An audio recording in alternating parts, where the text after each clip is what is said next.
Rain pounded against the weathered barn as lightning illuminated the desperate woman at Samuel's door.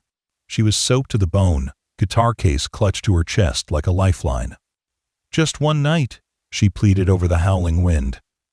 Samuel had no idea that opening his door would change everything, that this stranger with mud-caked boots would soon stand under blinding stage lights, telling millions about the farmer who saved her life and music. As her voice rose over the roar of the Madison Square Garden crowd 3 months later, Samuel watched from backstage, his calloused hands trembling as his name echoed through speakers, and the world suddenly knew who he was. Boo!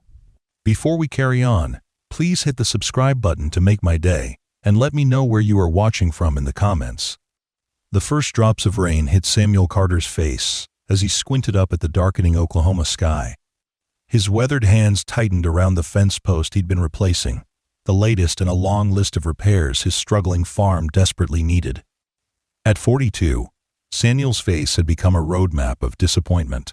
Deep lines etched by years of drought, falling crop prices, and watching neighboring farms succumb to corporate buyouts one by one.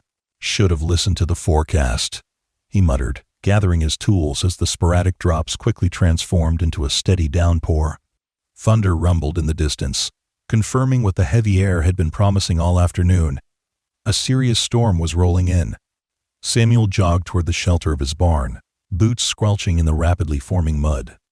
The 100-acre property had been in his family for 4 generations, though it hardly resembled the thriving operation his grandfather had once proudly showcased in county fair photographs.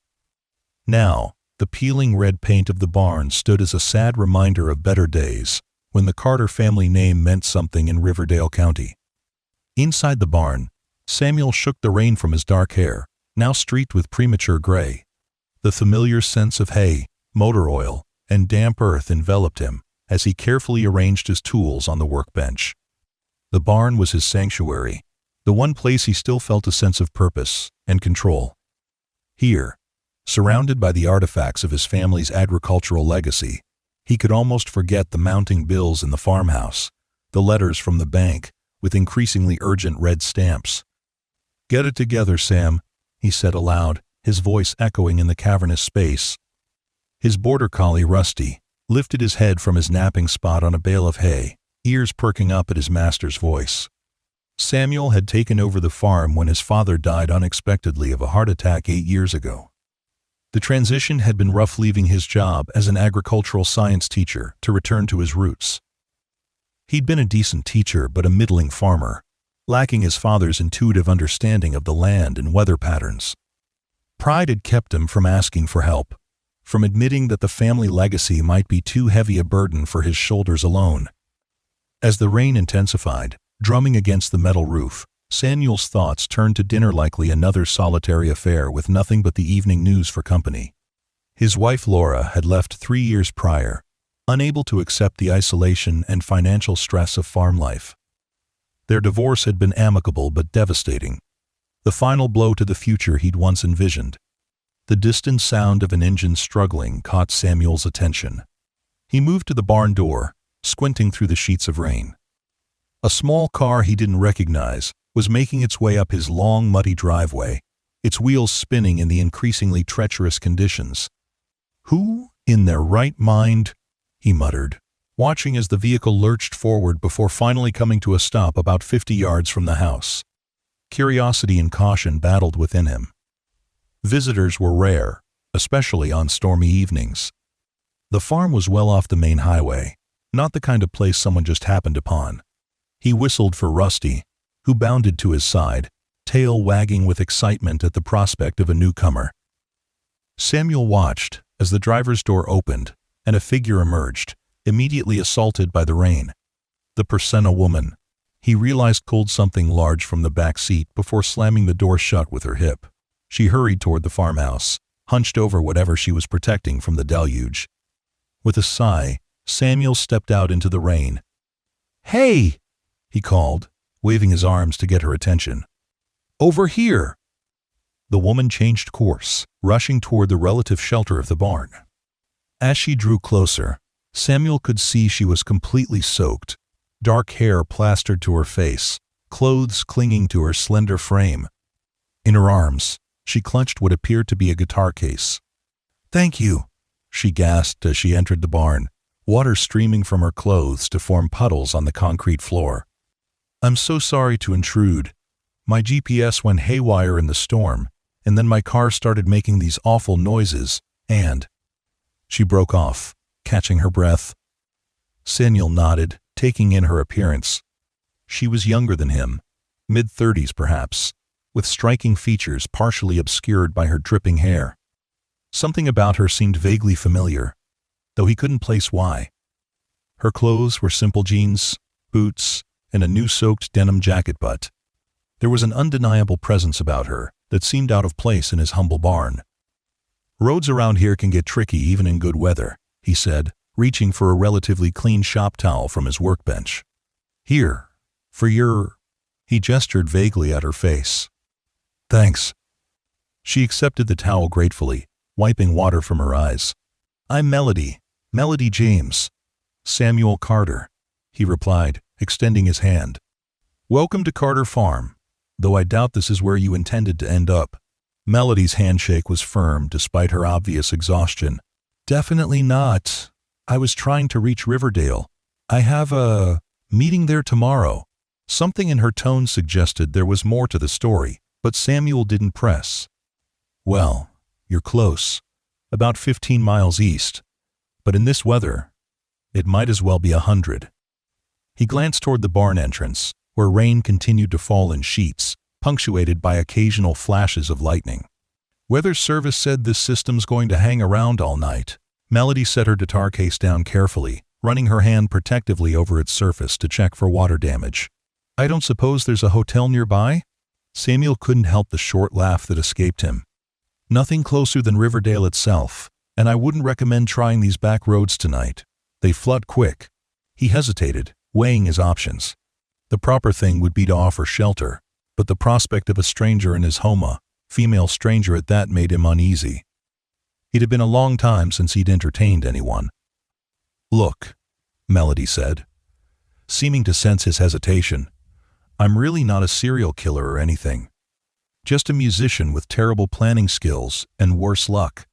I can sleep in my car if that's better, but—" She glanced apprehensively at the intensifying storm outside. Samuel's ingrained hospitality finally overcame his reluctance. No, that won't be necessary. The farmhouse isn't much, but I've got a spare room. Used to be my office when I taught school." Relief washed over Melody's face. "I can't tell you how much I appreciate that. Just for tonight, I promise. I'll be out of your hair first thing in the morning. Let me grab something from the house for you to change into. You'll catch pneumonia in those wet clothes." Samuel whistled for Rusty, who had been curiously sniffing around Melody's boots. "Come on, boy. Is it okay if I leave my guitar here?" Melody asked, patting the case. "It's safer in the dry barn than out in that monsoon." Samuel nodded, feeling a twinge of curiosity about why a guitar would be her priority possession, but he kept his questions to himself as he ventured out into the downpour toward the farmhouse. 10 minutes later, they were both inside the modest 2-story farmhouse that had housed generations of Carters. Samuel had given Melody a pair of his ex-wife's sweatpants and an old university sweatshirt that Laura had left behind, along with a fresh towel for her hair. "Bathrooms upstairs, first door on the right," he said, gesturing toward the staircase. "There should be hot water, though the pipes sometimes make an ungodly racket." "Thanks. I won't be long," Melody replied with a grateful smile, disappearing up the stairs.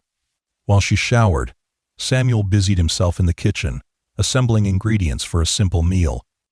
It had been months since he'd cooked for anyone other than himself, and he found himself oddly nervous about the impromptu dinner. The best he could manage was soup from a can and grilled cheese sandwiches, but it would have to do. As he stirred the soup, his eyes drifted to the living room, where framed photographs chronicled his family's history with the land. Pictures of better times, his parents on their wedding day in front of the barn, himself as a child sitting proudly on his first tractor, the farm in its heyday when the fields stretched green and promising under summer skies. So much hope preserved behind glass, a stark contrast to the reality of his current situation. The sound of footsteps on the stairs pulled him from his reverie. Melody appeared, looking markedly better. Her dark hair hung in damp waves around her shoulders, and Laura's clothes hung loosely on her frame, but she appeared more comfortable. "Something smells good," she commented, hovering in the doorway as if uncertain of her welcome in the kitchen. "Nothing fancy, just soup and sandwiches." Samuel nodded toward the small table pushed against the wall. "Have a seat, it's almost ready." As they ate their simple meal, the initial awkwardness gradually gave way to cautious conversation.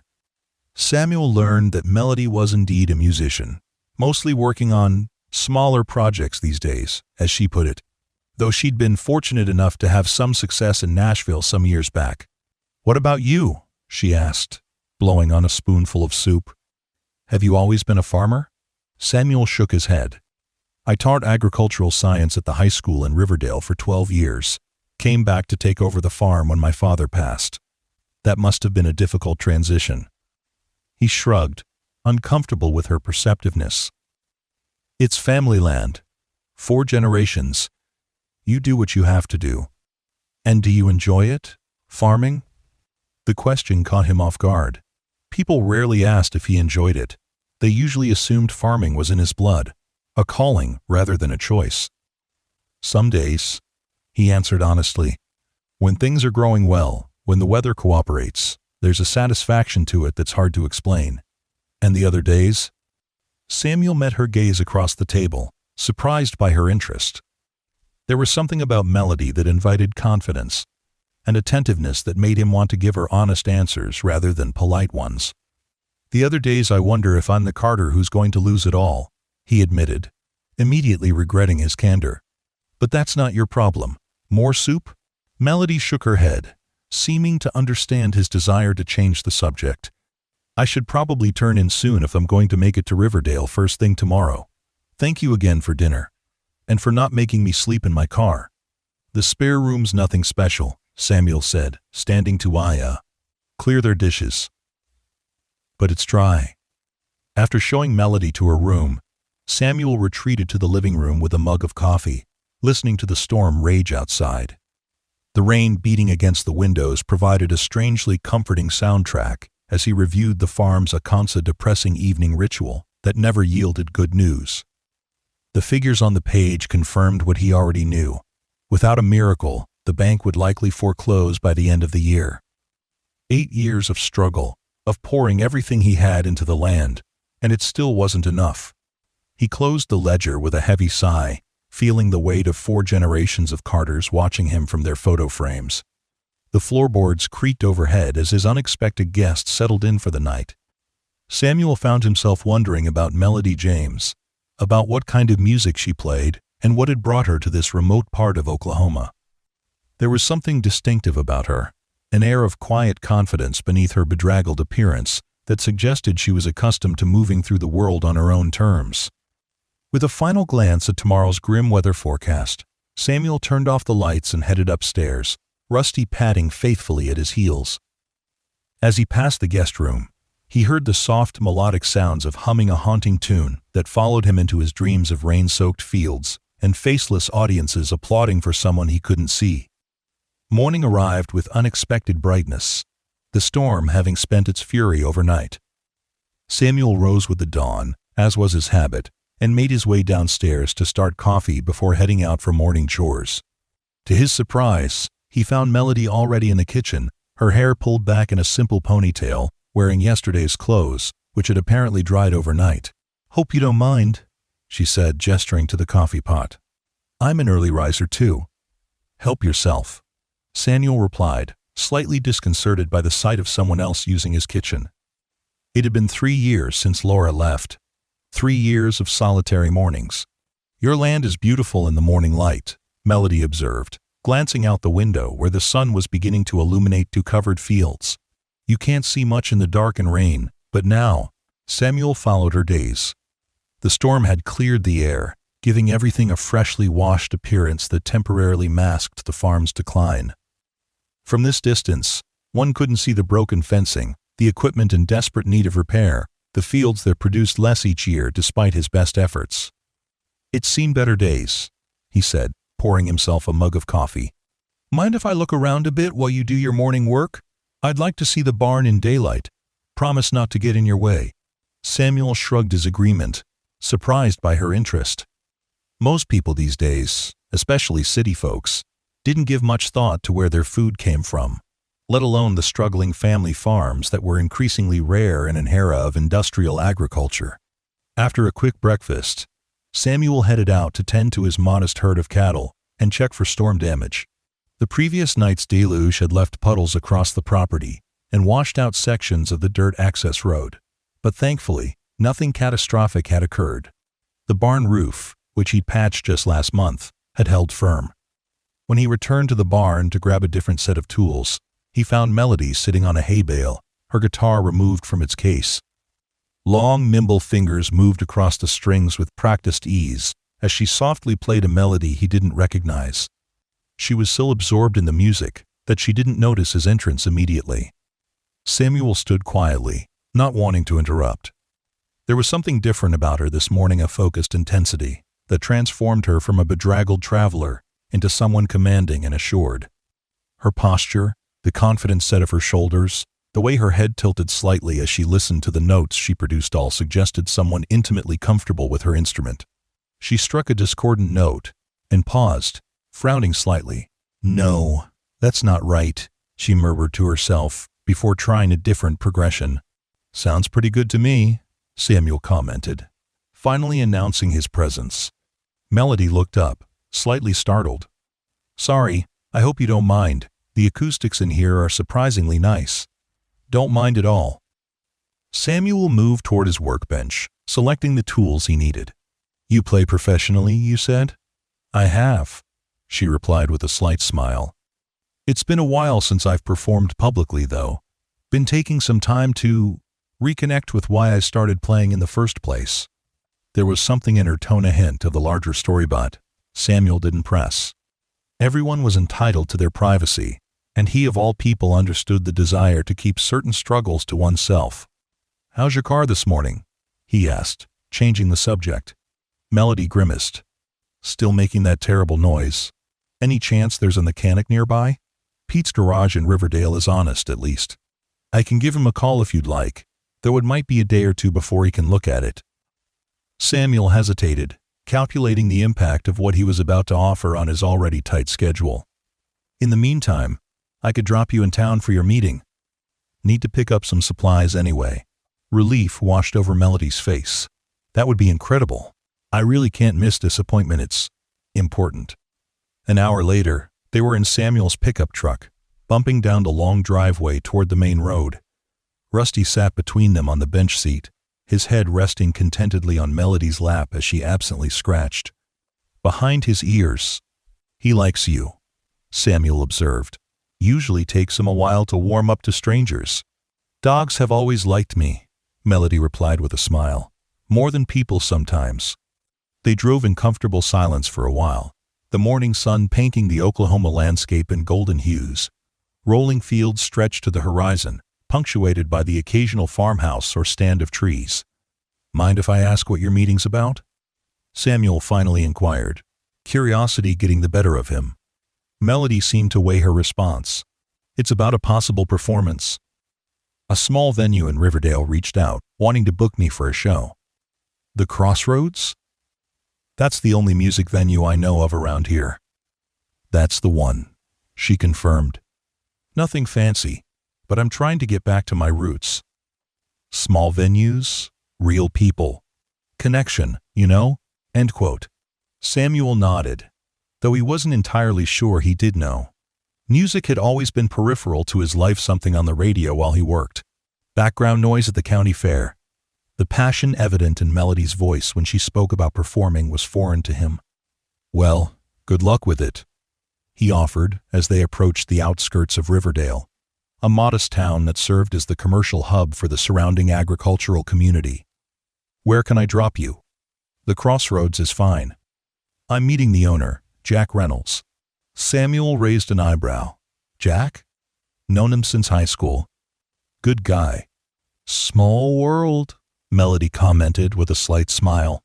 When they pulled up in front of the weathered building that housed the Crossroads Bar Music Hall, Melody gathered her belongings, including her ever-present guitar case. "I can't thank you enough for everything, Samuel," she said earnestly. "You really saved me yesterday." "Don't mention it," he replied, suddenly awkward in the face of her gratitude. "Anyone would have done the same." Melody laughed softly. "We both know that's not true." She paused, seeming to make a decision. "Listen, I'll be in town for a few days. Would it be all right if I stop by the farm again before I leave? I'd love to see more of it in better weather." Surprised by the request, Samuel nodded. "Sure, I guess. Nothing much to see, but you're welcome anytime." As he watched her walk into the venue, guitar case in hand, shoulders squared with determination, Samuel couldn't help feeling there was something significant about Melody James that he was missing. She carried herself with a quiet dignity that seemed at odds with her current circumstances of broken-down cars and small-town venues. Shaking off the thought, he turned his attention to the errands that had brought him to town, trying not to dwell on the strange connection he felt with a woman he'd known for less than 24 hours. The Crossroads was nearly empty at this hour of the borough morning. The scarred wooden tables and worn stage waiting for the evening crowd. Jack Reynolds was behind the bar, tallying the previous night's receipts when the door opened, sending a shaft of sunlight across the floor. "We're closed until—" Jack began automatically before looking up. His eyes widened in recognition, and the pen he'd been holding clattered to the bar top. "Holy shit, you're really her." Melody approached with a small, practiced smile. "In the flesh. Thanks for agreeing to meet with me, Jack. When your manager called, I thought it was some kind of joke," Jack admitted, coming around the bar to shake her hand with barely contained excitement. "I mean, why would Melody James want to play my little dive bar? You've sold out Madison Square Garden, for crying out loud." Melody's smile tightened almost imperceptibly. "As I'm sure Claire explained, I'm doing a series of small, unannounced shows. Getting back to my roots before my next album release." Jack nodded eagerly. "Stealth tour," she called it. "Building buzz, keeping it authentic. I get it. And don't worry, I've been sworn to secrecy. Just local musician Melody on the marquee, no last name, no photos allowed during the performance." "Perfect," Melody said, relaxing slightly. "I'd like to see the stage, if that's all right. Get a feel for the space." As Jack enthusiastically led her toward the small stage, chattering about the sound system and the usual crowd, Melody's thoughts drifted back to the weathered farmer who'd given her shelter. Samuel Carter had no idea who she was. That much had been immediately apparent. There had been no double takes, no barely concealed excitement, no carefully casual questions about her career. It had been refreshing, honestly, just being treated as a person, not a brand or a celebrity, or the subject of 1,000 tabloid stories about her. Mysterious disappearance from the music scene. "So how'd you end up in our neck of the woods a day early?" Jack asked as Melody tested the stage's acoustics by softly strumming a few chords. "Car trouble," she replied absently, more focused on the hollow spot she'd detected at center stage. "Got caught in the storm. Last night, a local farmer let me stay at his place." Jack's eyebrows shot up. "Around here? Anyone I know?" "Samuel Carter." Jack let out a low whistle. "Sam took in a stranger? That's unexpected. He keeps to himself these days. Has ever since Laura left him." Melody's hands stilled on the guitar strings. "His wife? Ex-wife now. Nice woman, but farm life wasn't for her. Especially once the financial trouble started." Jack leaned against the edge of the stage. "Sam's had a rough go of it. Came back to save the family farm when his dad died, but he's been fighting a losing battle. Shame, really. The Carters have been fixtures in this community for generations." Melody nodded thoughtfully, filing away this information. "He seemed resilient." Jack snorted. "That's one word for it. Stubborn as a mule might be another. Won't take help, won't admit he's drowning. Pride's gonna cost him that land." The conversation shifted to logistics for the upcoming show, but Melody found her thoughts repeatedly returning to the struggling farmer, with kind eyes and a quiet dignity that reminded her of her own father. Another proud man who'd worked the land until it broke him. Later, after finalizing details with Jack and checking into the small hotel in town, Melody sat on her bed with her songwriting journal open in front of her. Her pen hovered over a blank page as fragments of Melody's Tom and lyrics swirled in her mind, more ideas than she'd had in months. Something about the weathered red barn against the stormy sky, the determination in Samuel's stance even as he faced certain defeat, the generations of family photos watching over a kitchen where hope was running thin. It all coalesced into the beginnings of a song she'd been trying to write for her comeback album. A song about resilience, about roots, about the kind of authenticity she feared she'd lost somewhere between her third Grammy and her second world tour. With sudden clarity, Melody knew she needed to see more of Carter Farm, to understand the world that had shaped Samuel. There was a story there, a story that resonated with her own journey back to what mattered in music and in life. Picking up her phone, she dialed her manager's number. "Claire? It's me. I'm going to need a few more days in Riverdale. I think I've found my inspiration for the album's cornerstone track." 3 days later, Samuel was repairing a section of fence when the sound of tires on gravel announced a visitor. He straightened, shading his eyes against the midday sun, surprised to recognize Melody's now repaired car making its way up the driveway. Rusty bounded toward the vehicle, tail wagging furiously as Melody emerged. Looking markedly different from the bedraggled woman who'd arrived during the storm, her dark hair fell in styled waves around her shoulders, and she wore a simple but clearly expensive sundress with boots that, while practical for farm visiting, bore a designer label Samuel vaguely recognized from Laura's fashion magazines. "You came back," he stated unnecessarily, suddenly aware of his dirty work clothes and the sweat staining his cap. "I said I would," Melody replied with a warm smile. "Hope I'm not interrupting anything crucial." Samuel gestured to the fence post he'd been working on. "Nothing that can't wait. How'd your meeting go?" "Really well. I'm playing at the Crossroads tomorrow night." She paused, seeming slightly nervous. "I was hoping you might come. As my guest, of course." The invitation caught Samuel off guard. He couldn't remember the last time he'd gone to town for anything other than supplies or business. Social outings had fallen by the wayside as the farm situation deteriorated and his circle of friends dwindled. "I'd have to find someone to watch the place," he hedged. "Just for a few hours," Melody pressed gently. "Jack mentioned your neighbor Tony sometimes helps out?" Samuel raised an eyebrow. "You've been asking about me." A faint blush colored Melody's cheeks. "Just making conversation with a local business owner. Small towns, everyone knows everyone, right?" "That they do," Samuel agreed, though something in her explanation didn't quite ring true. "Tony could probably watch things for a night." "Perfect." Melody's smile widened. "But first, I was hoping for that tour of the farm you mentioned. I brought lunch." She held up a picnic basket that Samuel hadn't noticed before. "A thank you for rescuing me the other night." It had been years since anyone had shown this kind of interest in Samuel or his farm. Despite his instinct to protect himself from the inevitable questions about the farm's obvious decline, he found himself nodding. "Let me wash up first." Half an hour later, they sat on a checkered blanket beneath the sprawling oak tree that marked the farm's highest point, offering a panoramic view of the Carter property. Melody had brought an impressive spread artisanal sandwiches, fresh fruit, bakery cookies, and a bottle of sparkling water that now sat between them. "This is quite a setup," Samuel commented, biting into a sandwich that contained ingredients he couldn't readily identify but thoroughly enjoyed. "You didn't have to go to all this trouble." "It's nothing," Melody replied, her gaze sweeping across the landscape below. "Beautiful view from up here." Samuel followed her gaze, trying to see his land through fresh eyes. The afternoon sun cast a golden glow over the fields, some planted with crops in various stages of growth, others left fallow this season. The red barn stood as the property's anchor, surrounded by outbuildings in varying states of repair.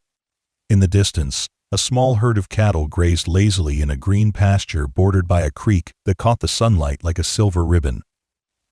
"It is beautiful," he agreed softly. Easy to forget that sometimes when you're just trying to keep it all from falling apart.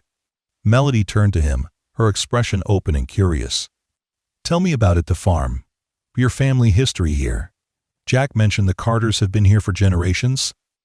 Normally, Samuel avoided such conversations. The gap between the farm's storied past and its precarious present was too painful to dwell on. But there was something in Melody's genuine interest that loosened his usual reserve. "My great-grandfather established this place in 1922, he began, pointing toward the farmhouse. "Built that house with his own hands. Started with 40 acres and gradually expanded. My grandfather doubled the property during the post-war boom. By the time my father took over in the 70s, Carter Farm was one of the most successful operations in the county. And now it's yours," Melody observed. Samuel nodded, a familiar weight settling on his shoulders. "For better or worse? Mostly worse these days." "What happened?" The directness of her question might have offended him coming from someone else, but Melody's tone held no judgment, only curiosity and what seemed like genuine concern. "A perfect storm," Samuel answered after a moment. "Dad died suddenly, heart attack in the fields. I was teaching then, not prepared to take over a farm this size. Made some rookie mistakes that first year. Then came the drought of 2017, market teen. Prices tanked, equipment failures. He shrugged. Each season I thought would be the turnaround, but it just kept getting worse. Now the bank's running out of patience." "I'm sorry," Melody said softly. "It must be hard watching something your family built slip away." "Hardest thing I've ever done," Samuel admitted, surprised by his own candor. "Not just because of the financial aspect, but because this land, it's more than property. It's my heritage, my identity in some ways. The Carters have always been caretakers of this piece of earth." Melody was silent for a moment, her gaze thoughtful as it roamed over the farm below them. "You know, where I come from, we have a saying, 'The land remembers those who tend it with love.' And where is that exactly? You never said." A brief shadow crossed her face. "A small town in Tennessee. Not so different from here, actually." "Is that where you learned to play?" Samuel asked, gesturing toward the guitar case she'd brought along on their picnic, just as she had everywhere else he'd seen her. Melody nodded, reaching for the instrument almost reflexively. "My father taught me my first chords when I was 6. Music was his escape from the hardships of a life not unlike yours. He was a farmer, a mill worker, but he understood struggle, sacrifice. Her fingers moved absently across the guitar strings, producing a soft, melancholy progression. "He used to say music was how the soul speaks, when words aren't enough." Samuel watched her hands, mesmerized by their fluid movement. "Would you play something? A real song, I mean." For a moment, Melody seemed uncertain, almost vulnerable. Then she straightened her shoulders and positioned the guitar properly in her lap. "This is something new I've been working on," she said, not meeting his eyes. "It's not finished yet." The melody that emerged was haunting and somehow familiar, though Samuel was certain he'd never heard it before. When Melody began to sing, her voice transformed, powerful yet intimate, with a raw emotional quality that seemed to reach directly into his chest and squeeze. The lyrics spoke of resilience against impossible odds, of holding on to family legacy when the world was changing too fast, of finding beauty in struggle and dignity in defeat. It was, Samuel realized with a jolt, a song that could have been written about him, about Carter Farm. When the final note faded into the afternoon air, Samuel found himself speechless, moved in a way he hadn't expected. He cleared his throat, trying to find appropriate words. "That was incredible," he managed finally. "You wrote that?" Melody nodded, looking slightly embarrassed by his reaction. "Just started it recently, actually." "You're too talented for small venues like the Crossroads," Samuel said, shaking his head in wonder. "You should be performing on bigger stages." A strange expression flickered across Melody's face, something between amusement and resignation. "Sometimes the smallest stages offer the most meaningful connections," she replied enigmatically. "Besides, I'm still figuring out what comes next for me, taking some time to rediscover my voice." Before Samuel could question her further, Melody changed the subject, asking about the different crops he grew and the challenges of modern farming. The moment of unusual vulnerability passed, but Samuel found himself increasingly curious about his mysterious guest. As they packed up the remains of their picnic later, Samuel was struck by how comfortable he felt in Melody's presence, a stark contrast to the isolation that had characterized his life in recent years. There was an ease between them that defied their short acquaintance, as if they recognized something kindred in each other despite their apparently different lives. "So, I'll see you tomorrow night?" Melody asked as they walked back toward the farmhouse, the setting sun casting long shadows across the property. "I'll be there," Samuel promised, surprising himself with how much he was looking forward to it. After Melody drove away, Samuel stood on his porch, watching dust settle on the driveway. The property felt strangely empty now, the silence more noticeable than it had been before her arrival. With a sigh, he turned to call his neighbor about watching the farm the following evening, wondering what exactly he was getting himself into. The crossroads was packed when Samuel arrived the next evening, having to park farther down the street than he'd expected. He'd made an effort with his appearance. Wearing his one decent pair of jeans and a button-down shirt Laura had always said brought out the blue in his eyes. He felt awkward and out of place as he approached the entrance, where a small crowd had gathered despite it being a weeknight. "Sam Carter? As I live and breathe," Jack Reynolds boomed from the doorway, his face breaking into a grin of genuine surprise. "Didn't think I'd ever see you at one of my shows again." Samuel shook the offered hand, painfully aware of how long it had been since he'd socialized with old friends. "Special occasion," he replied with a small shrug. "Promised Melody I'd come." Jack's eyebrows rose slightly. "Right, your house guest. She mentioned you'd helped her out during the storm." He leaned closer, lowering his voice. "Quite a gal, that one." There was something in Jack's tone, a hint of amusement or perhaps hidden knowledge that made Samuel curious. But before he could respond, Jack was pulling him inside. "Got you a table up front," Jack announced, guiding him through the surprisingly diverse crowd.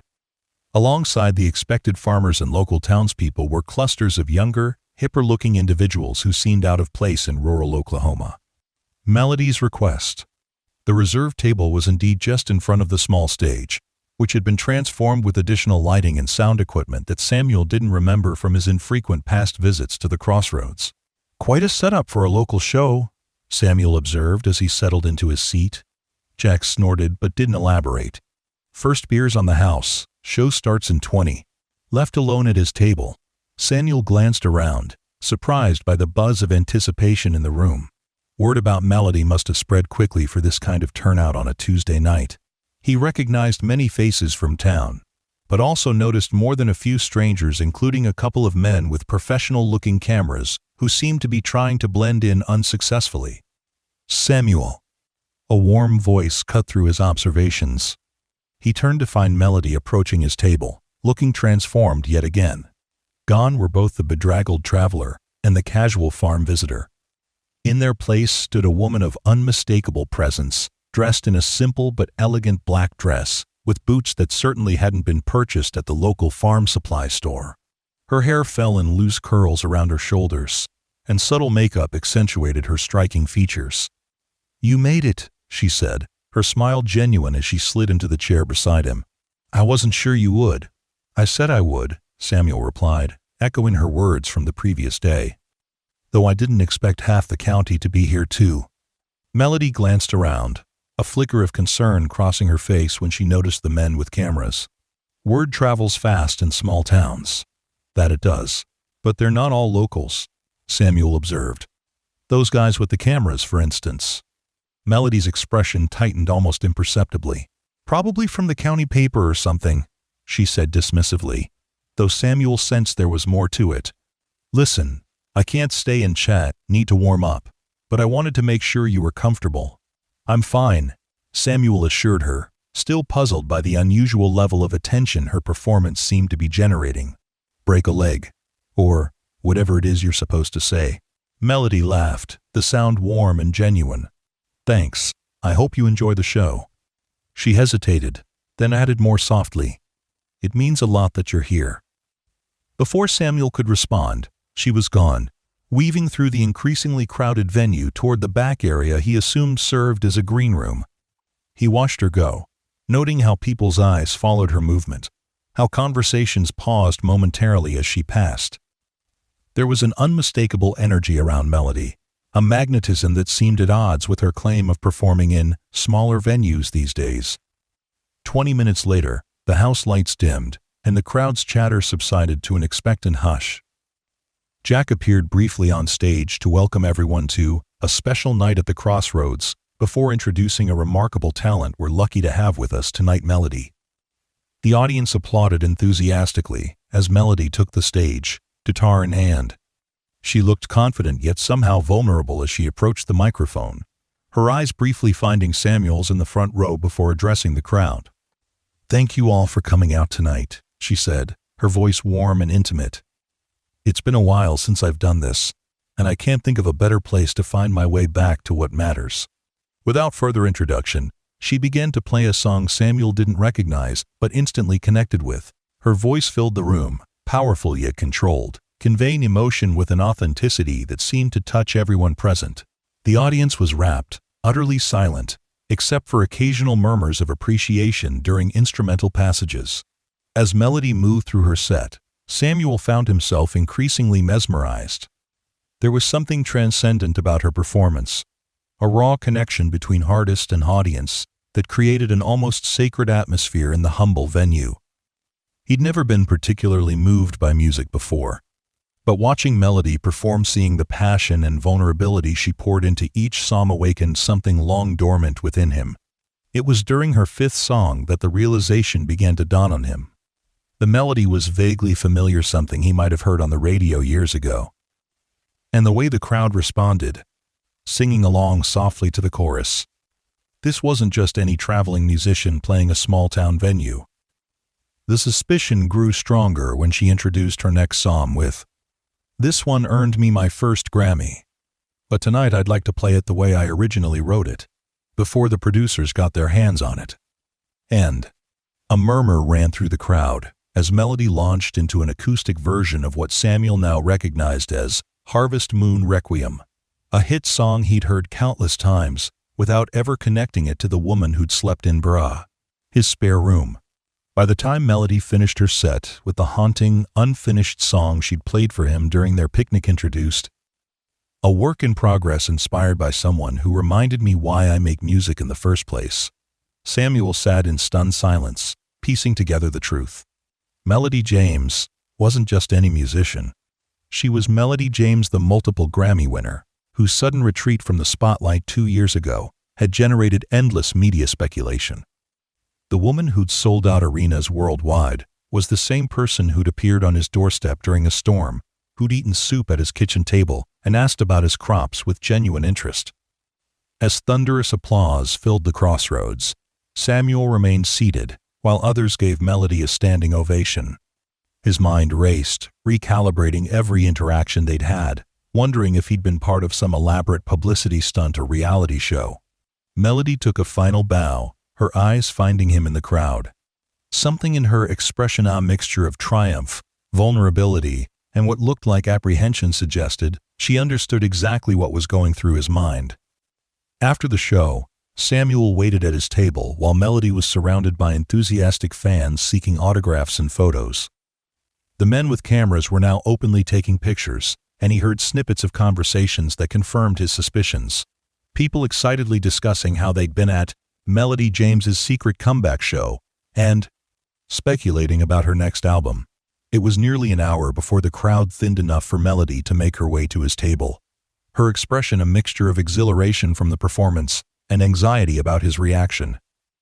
"So," Samuel said simply, as she slid into the chair across from him.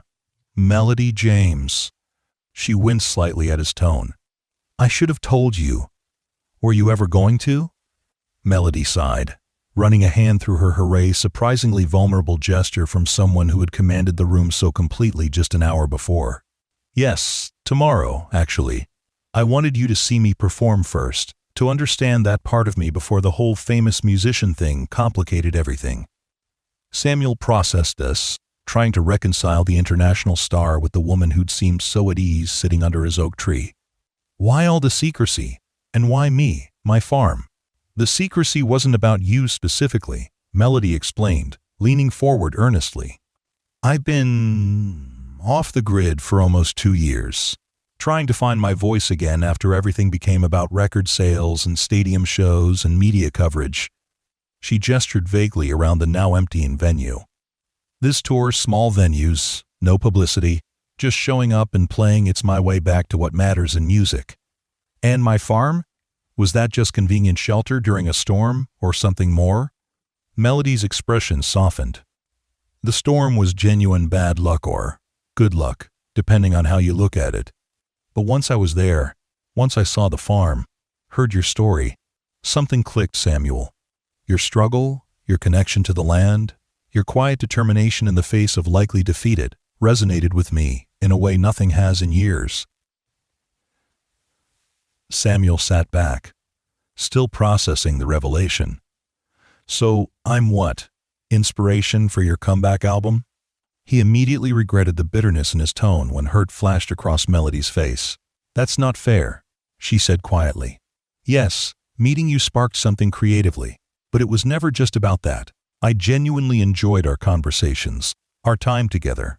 She paused, seeming to choose her words carefully.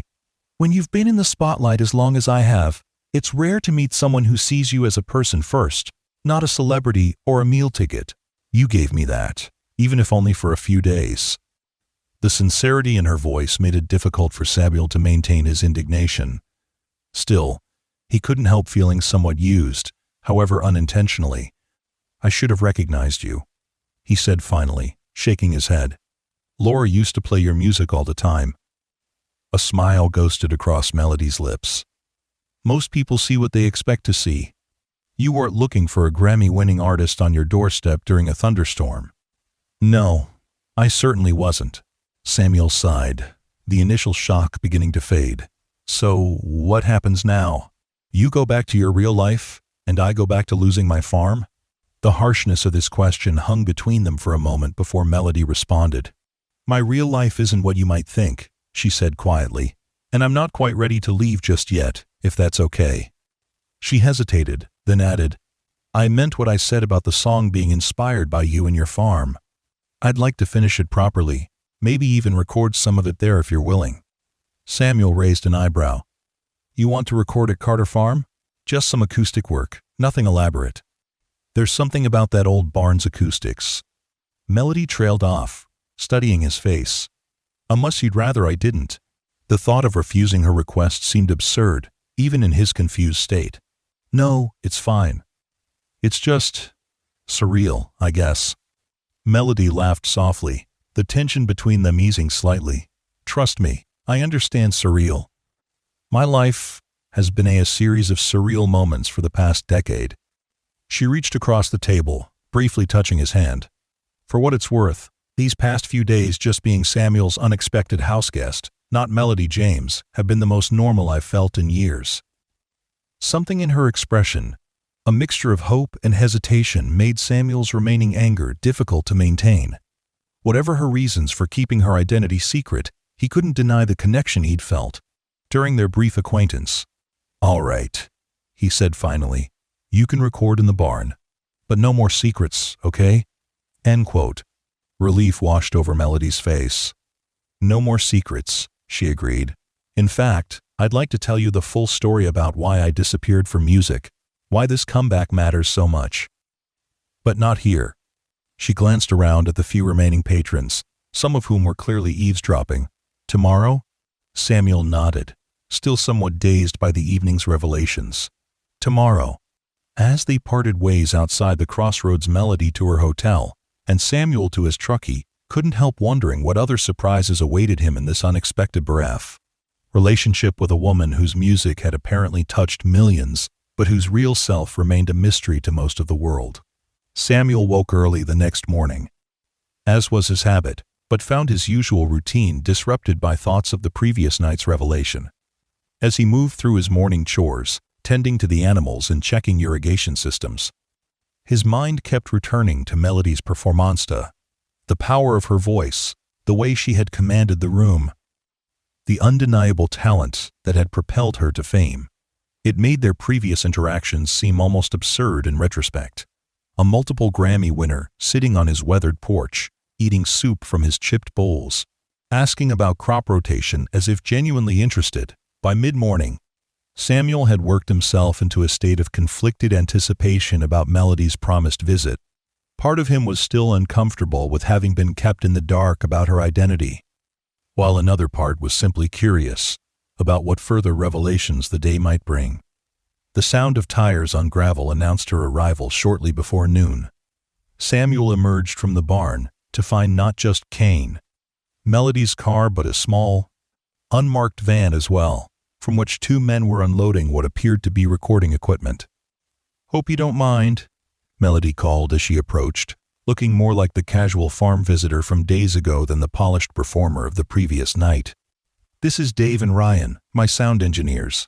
They're going to help set up for the recording session." Samuel shook hands with the men, both of whom regarded the weathered barn with professional interest rather than the judgment he might have expected for his rundown property. "The acoustics in there are killer," Dave commented, nodding toward the barn. Melody wasn't exaggerating. "We'll keep the setup minimal," Ryan assured Samuel, perhaps sensing his apprehension. "Just enough to capture the natural sound of the space." As the engineers began their work, Melody drew Samuel aside, toward the farmhouse. "I promised you the full story," she reminded him, "and I always keep my promises. Eventually." Inside, over coffee at the kitchen table where they'd shared their first meal, Melody revealed the journey that had brought her to his doorstep. She spoke of her meteoric rise to fame after being discovered at a small Nashville club, of the whirlwind years of touring and recording that followed, of the gradual feeling that she was losing herself in the machinery of the music industry. "2 years ago I hit a wall," she explained, her hands wrapped around her mug. "Creatively, emotionally. I couldn't write, couldn't connect with audiences anymore. Everything felt hollow. So, I did what the industry considers career suicide. I canceled the remainder of my world tour, went into seclusion, and told my label I wouldn't return until I had something real to say again." "And did you find something real?" Samuel asked. Melody's gaze met his, steady and certain. "I'm starting to. Being here, seeing your connection to this land despite everything working against you, it reminded me of why I started making music in the first place. Not for fame or fortune, but because I had something I needed to express, something I believed mattered." Samuel absorbed this, struck by the parallel between their situations, both fighting to preserve something precious against increasingly difficult odds, both questioning whether the struggle was worth it. "The song you're working on, the one you played at the picnic and again last night," he said slowly. "It's about the farm, isn't it? About me?" Melody nodded. "It started that way, inspired by your story, by what I saw here. But it's become something more. It's about resilience, about holding on to what matters even when the world tells you to let go." She hesitated, then added, "It's called Weathered Red for the barn. And you want to record it here." "Not just record, I want it to be the lead single for my comeback album." Melody leaned forward, her expression animated in a way Samuel hadn't seen before. "Samuel, this song could be important not just for me, but for people like you all across the country who are fighting to preserve a way of life that's disappearing." The passion in her voice was compelling, but Samuel sensed there was more to her proposal than artistic integrity. "And what does that mean for me, practically speaking?" Melody took a deep breath. "I'd like your permission to film part of the music video here as well. Nothing invasive, just me, the barn, maybe some of the landscape. But I also want to tell your story alongside the song, if you're comfortable with that. The reality of family farms in America, the struggles you face, the importance of what you're fighting to preserve." Samuel sat back, stunned by the unexpected turn the conversation had taken. "You want to use my failing farm as some kind of statement?" "Statement. Not as a statement, as a truth that needs to be told," Melody corrected gently. "Samuel, people in cities, in the music industry, in entertainment, they have no idea what's happening in places like this. They don't understand what's being lost as family farms disappear. She reached across the table, briefly touching his hand. Your story matters. And I have a platform that could help people hear it. The prospect was both appealing and terrifying. Samuel had never sought attention, had bored his struggles privately in the tradition of the Carter men before him. But the idea that his farm, his family's legacy, might have meaning beyond his own attachment to, it might even help others in similar situations was a perspective he hadn't considered. I need to think about it, he said finally. Melody nodded, immediately respectful of his hesitation. Of course, take all the time you need. She stood, gathering her empty mug. Meanwhile, if it's still okay, we'll get started on the audio recording. Just me and the guitar in the bar, nothing you need to be part of unless you want to be. As Melody left to join her sound engineers, Samuel remained at the kitchen table, surrounded by the faded photographs of Carter generations past. What would his father think of this unexpected development? His grandfather? Would they see it as exploitation or opportunity? As surrender or a new kind of fight for the land? Eventually, Samuel rose and made his way to the barn, drawn by the sound of Melody's voice floating through the air. He paused in the doorway, watching unnoticed as she performed Weathered Red for the recording equipment now set up in his barn. In that moment, seeing her completely immersed in creating something beautiful from the very struggle that had dominated his life, Samuel began to understand that perhaps he had something to offer after all, not just land and hospitality, but a story worth telling, a perspective worth sharing. And maybe, just maybe, this unexpected collision of their worlds might be the saving grace they both needed. Over the next week, Carter Farm transformed into a hub of creative activity unlike anything in its long history. Melody and her small team, which remained just the two sound engineers, and, later, a videographer, established a makeshift studio in the barn, capturing both the song and visuals that would accompany it. Samuel, after much consideration, had agreed to Melody's proposal, with the condition that any portrayal of the farm would be honest, neither romanticized nor pitied, but shown in its complex reality. To his surprise, Melody had embraced this approach wholeheartedly. That's exactly what I want, she'd assured him. Authenticity is what's been missing from my music, from the whole industry. No glossy filters, no manufactured narratives. True to her word, the filming process had been respectful and unobtrusive. The videographer, a thoughtful woman named Elena, had documented the everyday rhythms of farm life, Samuel repairing equipment at dawn, tending to animals, checking crops with worried eyes as he calculated yields against expenses. They captured the beauty of the land at different times of day, the weathered dignity of buildings that had stood for generations, the small moments of connection between a man and the place that defined him. Throughout it all, Samuel found himself gradually relaxing into this strange new reality. There was something cathartic about seeing his daily struggles through the lens of Melody's artistic vision, transformed not into something artificial, but into something meaningful beyond his own experience. More surprisingly, he found himself enjoying Melody's continued presence. They fell into an easy routine. She would record during the day while he worked the farm. Then in the evenings they would often share meals and conversation on the porch, watching the sunset paint the fields in golden light. Do you think you'll be able to save it? Melody asked one such evening, the question she'd clearly been holding back finally emerging. The farm, I mean. Samuel sighed, considering the brutal honesty with which he'd been forced to confront his situation recently. Probably not, he admitted, the words less painful than they would have been weeks ago. At least, not in its current form. The numbers just don't work anymore for operations this size. Melody nodded, absorbing this. What will you do?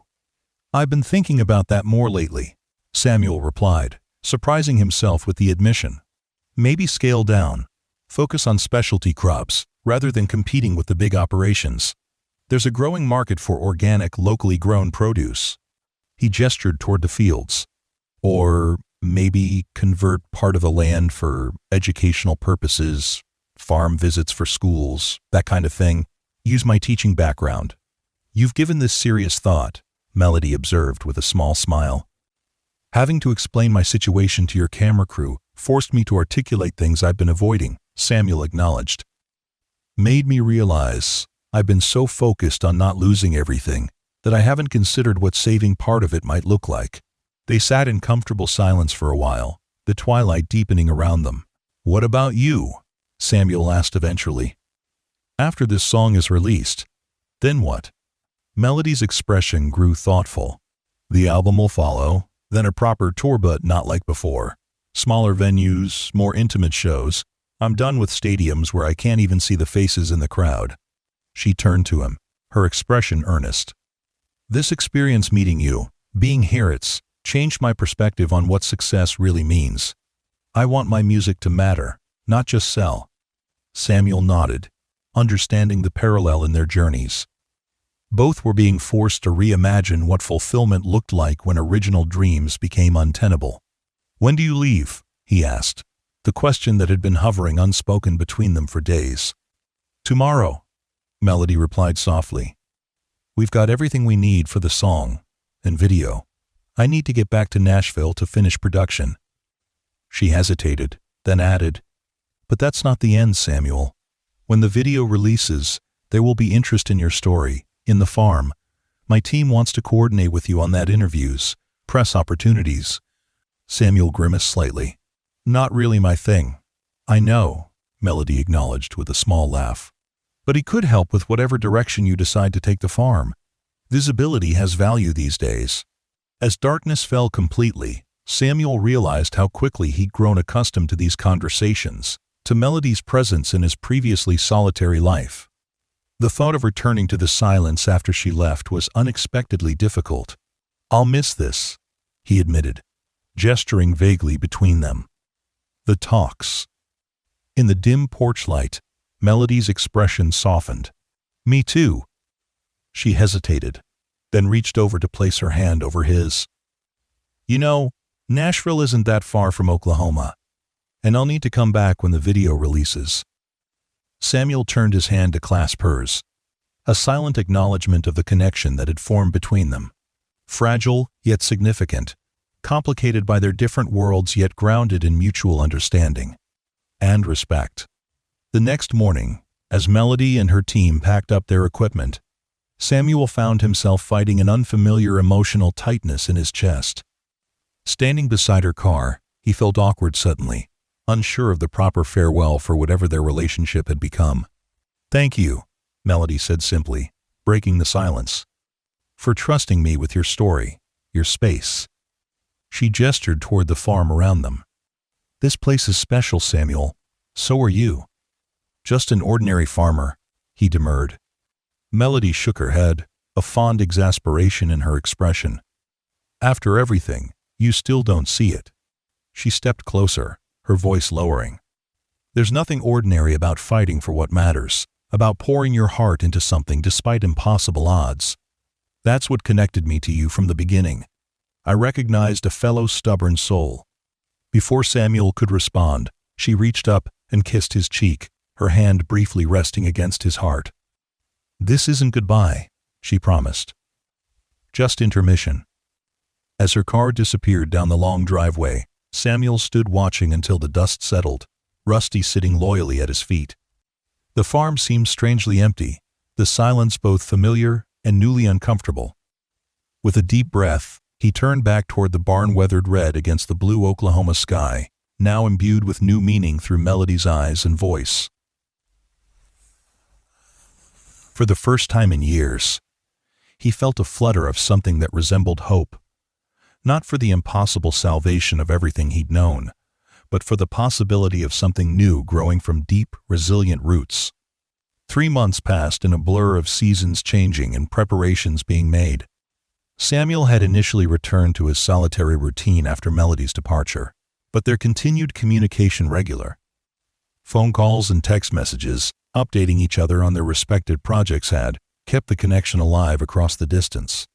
Melody had sent him rough cuts of both the song and video as they developed, seeking his input in a way that made him feel genuinely valued rather than merely consulted as a courtesy. The final versions, which she'd shared just a week ago, had left him speechless, seeing his daily life, his struggles and small triumphs, interwoven with her powerful music, created something more profound than he anticipated. It releases next Monday, Melody had told him during their last call. And I want you to be there for it, Samuel. In New York. The invitation had seemed absurd at first. Samuel Carter at a major music industry event in Manhattan? But Melody had been insistent. This is as much your story as mine. You should be part of its introduction to the world. Which explained why Samuel now found himself in an unfamiliar suit, standing backstage at Madison Square Garden, watching a crowd of thousands eagerly awaiting Melody's first public performance in nearly 2 years. The past 3 days had been a whirlwind of flights, luxury hotel rooms, media appearances where he'd been introduced as Cref. The inspiration behind Melody James's triumphant return to music, and crash courses in industry etiquette from Melody's endlessly patient manager, Claire. Nervous? Claire asked now, appearing beside him with her ever-present tablet in hand. You're up in about 10 minutes. Samuel tugged at his collar, feeling out of place despite everyone's efforts to make him comfortable. Terrified might be more accurate. Claire smiled sympathetically. Just remember what Melody told you, be yourself. That's who she wants out there, not some polished version. On stage, the opening act was concluding to enthusiastic applause. Backstage became a flurry of activity as technicians prepared for the main event, Melody's band members adjusting instruments and checking equipment. And then she was there beside him, transformed once again into the star she was tiled for the spotlight, but with the same warm eyes that had connected with his across his kitchen table. "Ready for this?" she asked, taking his hands in hers. "Not remotely," Samuel admitted with a shaky laugh. "I'm a farmer, Melody, not a public speaker." "You're much more than just a farmer," she corrected gently. "You're the heart of this psalm, this moment." She squeezed his hands. "Just tell them what you told me that day under the oak tree about legacy, about connection to the land. The words will come." Before he could respond, she was being called to her position. With a final reassuring smile, she disappeared into the organized chaos of backstage. Moments later, the arena darkened completely. Then a single spotlight illuminated Melody at center stage. The crowd's roar was deafening, the energy palpable even backstage where Samuel watched on a monitor. "It's been a while," Melody said into the microphone, her voice steady despite the enormity of the moment. "I've missed you." Another wave of cheers washed through the arena. 2 years ago, I walked away because I'd lost my way. Lost the reason I started making music in the first place. Melody paused, her expression serious. "I needed to find something real again. Something that mattered beyond sales and charts and hashtags." The audience listened in rapt attention as she continued. "And then, during a storm in Oklahoma, I found myself stranded on a family farm that's been fighting for survival against impossible odds. I met a man who taught me more about courage and perseverance in a few days than I'd learned in a decade of success." She smiled slightly. "He didn't know who I was, at first just offered shelter to a stranger with a guitar. And in that simple act of kindness, in his story, I found my voice again." Samuel's heart hammered in his chest as Melody gestured toward the side of the stage. "I want to introduce you to Samuel Carter, whose family has worked the same land for 4 generations, whose struggle inspired the psalm I'm about to play for the first time publicly." She extended her hand. "Samuel, would you come out here?" Claire gave him a gentle push, and suddenly Samuel was walking onto the stage of Madison Square Garden, blinking in the bright lights, aware of thousands of eyes on him. Melody's hand found his, steady and reassuring, as she guided him to the center spot. "Samuel's going to tell you a little about his farm before we play the song," Melody explained to the audience, then turned to him expectantly. For a terrifying moment, Samuel thought he might be unable to speak. But then, looking at Melody, he remembered their conversations, the genuine connection that had formed between them, and found his voice. "I'm not used to stages like this," he began honestly, eliciting a warm laugh from the crowd. "My usual audience is about 30 head of cattle who are decidedly less enthusiastic." More laughter, easing his nerves slightly. "The Carter farm has been in my family since 1922, he continued, finding strength in speaking about what he knew best.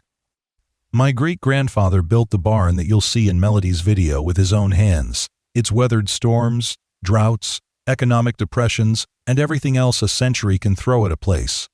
He paused, gathering his thoughts. Family farms like mine are disappearing across America. Each one that goes takes with it generations of knowledge, tradition, connection to the land. It's not just about growing food, it's about stewardship, about understanding that we belong to the earth more than it belongs to us." End quote. The arena was silent now, thousands of people listening to a farmer from Oklahoma with an intensity he'd never experienced. When Melody showed up at my door during that storm, I had no idea who she was, just someone needing shelter. Samuel glanced at her, finding encouragement in her smile. But over the days that followed, as she asked about the farm, about my family's history there, I began to understand that maybe our story mattered beyond our own fences. That even in struggle, especially in struggle, there's meaning worth sharing. Ah! He took a deep breath, preparing to conclude. I don't know what the future holds for Carter Farm. The challenges facing family agriculture are enormous. But I do know that because of Melody, whatever happens next, our story won't be forgotten. And sometimes being heard, being seen in your struggle, is its own kind of victory. End quote. The applause that followed surprised him with its intensity, not polite acknowledgement, but genuine appreciation that washed over him in waves. Melody squeezed his hand before guiding him to a seat at the side of the stage. "Ladies and gentlemen," she announced, returning to the microphone as her band took their positions, "this is Weathered Red." The opening notes of the now familiar melody filled the arena, but hearing it performed live with full band arrangement was a revelation. The song had evolved since those first acoustic versions in his barn, growing in power and nuance while retaining the emotional core that had moved him from the beginning. As Melody sang of resilience against impossible odds, of hands shaped by work and hearts shaped by loss, of barns standing red against prairie skies, despite everything working to tear them down, images appeared on massive screens behind her Samuel's farm in all its weathered glory, his hands working the soil. The Carter family photograph spanning generations. The final verse transitioned from specific to universal, connecting his story to countless others across the country. The makers, the growers, the stewards fighting to preserve something authentic in a world increasingly detached, quote, from its roots. When the final note faded, there was a moment of complete silence before the arena erupted. Samuel found himself standing with the rest of the audience, moved beyond words by the power of seeing his daily reality transformed into art that resonated with thousands of strangers. Melody's eyes found his across the stage, bright with emotion and triumph.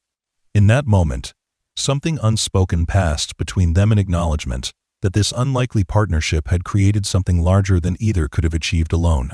Later that night, at the reception following the performance, Samuel found himself surrounded by industry executives, music journalists, and celebrities whose names he vaguely recognized, all eager to hear more about the farm, about his perspective on agricultural sustainability, about the experience of inspiring Melody's comeback.